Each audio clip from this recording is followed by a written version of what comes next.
Machiegni kendo chenro en mar ratil osebedo ko Pauline Oginga osebedo ko yudo mich e bede migepe mopogore e kaunti ma Mombasa kuom tije maber kaka jatend migao.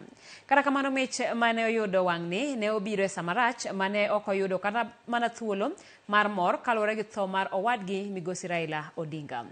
Walose wi apisa maduong' e bad migao mar jotich e kaunti ma Mombasa mako ni mich mane oyudo no koro odhialo godo wadgi mosenindo Migosi Raila Odinga. Jafwambo marwa mawuok Mombasa Joja Oko ne oloso kode achiel kachiel to chutho e wi ngima kata dak maonge Raila Odinga. Bang' wingni e chenro mar liendo wadgi Raila Odinga, Pauline Oginga ma en apisa maduong' mochung' ne jotich e kaunti ma Mombasa pimona ni kata osebedo koyudo mich mopogore ma wang'ni ne obiro ne sa marach. Ma en bang' kane odhiale kaka apisa maduong' kata chief officer matiyo matek moloyo kadhodh nam chumbi kendo namba 2 e Kenya mangima. And it's not the first time. Nikech kanan public health na yudo mich mang'eny, kadhi environment be ayudo mich, kadhi tourism be na yudo mich. Koro kana biro public service administration be aseyudo mich ariyo nikech nitie achiel mar East Africa ma number 1 coastal region and number 1 I think in Kenya. Then Kuruma Bekano Woka was number 1 in coastal region and number 2 Kenya mangima.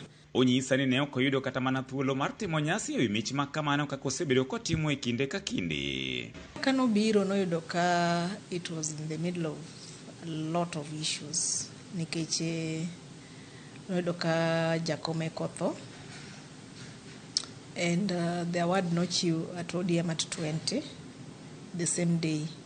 So noyudo ka nodiochieng' mane a little bit pek onge major rally moro amora mane timre ka Jakom onge.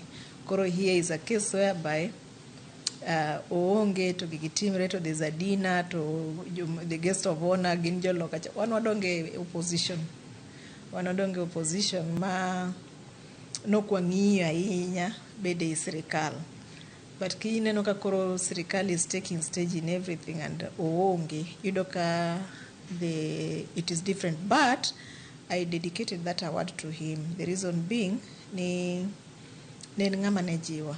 Tho mar owadgi Okoni oweyo fuok maduong' ne anyuola Jok Odinga mokoni osebedo kabiro kanyakla kendo romo dala e higa ka higa e kinde nyasi makama. 25th nyaka wabed dala wate to ene mano organize ga kichine ji dhi e kanisa gokinyi to loso lunch moriwo nyaka jogweng' te. Koro ka ji wakucho to ji ong'e ni ji dhi dala chamo lunch kamoro kaka family ma from 12th of Jamhuri ne yude kaka koro dok yo ka dala kocha tiyudo ka koro limo siepege odhi e functions nyaka 27th of December kore kowuok gi family ne kodhi for holiday. So that was the custom for the past 31 years.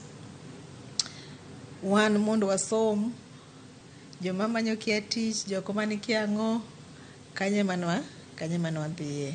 Jomoko ng'iyo mopogore nitie joma ng'iyo kisiasa, nitie joma ng'iyo as a mentor, but wan wang'iyo more or less like a father figure ma nomako lwetwa to ene mane ng'eyo speed dial ne but en chenro ma Nyasaye. Bedo nyamin Raila Okoni okosebedo mayot to chutho e kit ngimane kod gigo motimo. Kata kada hero mondo awuoth e beach gi bikini na I can't nikech sama ng'ato ang' goyi picha kirwako bikini to ok ng'i ni ng'ane to ji morwako bikini kanyo ng'eny ing'iyo mane ng'ato mopogre.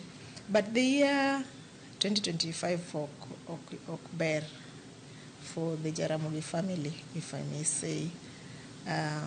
Ji yudo ga lal lakini wan lal manwa yudo en lal ma will leave a permanent scar.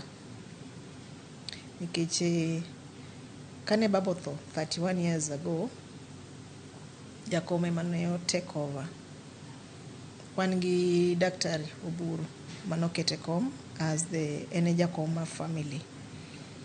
But yudo ka majority if not all of us nyaka Daktari owuon would turn to Jakom as a confidant and also to give direction. So he became so vibrant politically and also at home.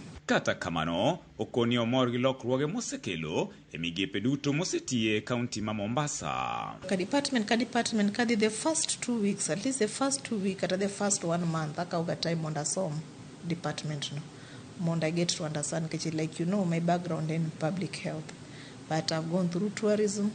Environment was easy, it's linked to public health. In fact, it's a component of public health.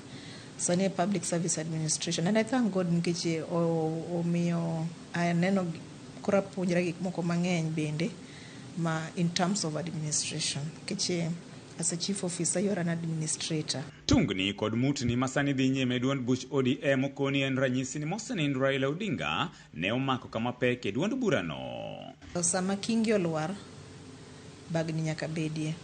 Kanok kok nen kingi tido ka gik moko dhi adhiya maber kaka ne gin chon, lakini kiyudo ka koko gi bagni wuokie nyiso ni nen kingi.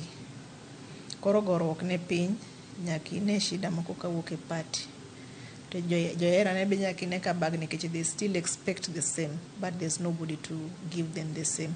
To kane apenje kapod en kod geno mar yudo mich mamoko kata bang' tho migosi Raila Odinga. Definitely. I will not stop working hard and working smart. I compete myself. I don't compete anybody. Ana PMD ana wuon. Ane mangiyo performance mara. So there are few people who cheer me on, by the way. Kato onge. There are those who have stepped in and kama Maida. Anytime atimo interview a radio, kata TV, she will call. Manyisani, yeah, I heard this, kata mama na. Yeah, and now my elder sisters also come in. So these are people who motivate. So definitely, adhiyudo awards moko. To yote mare ne oganda jo Kenya to chutho e kinde ni mar sikuku. Kiki chama inya to ngano to nindo kech. Nitiere samoro nyithindo moko especially ma kiye miyudo ni gionge ngata ma mak lwetgi. Samoro gionge kata lewni, samoro gionge kata na chiemo. Ka in go matin kony go nyithi kiye.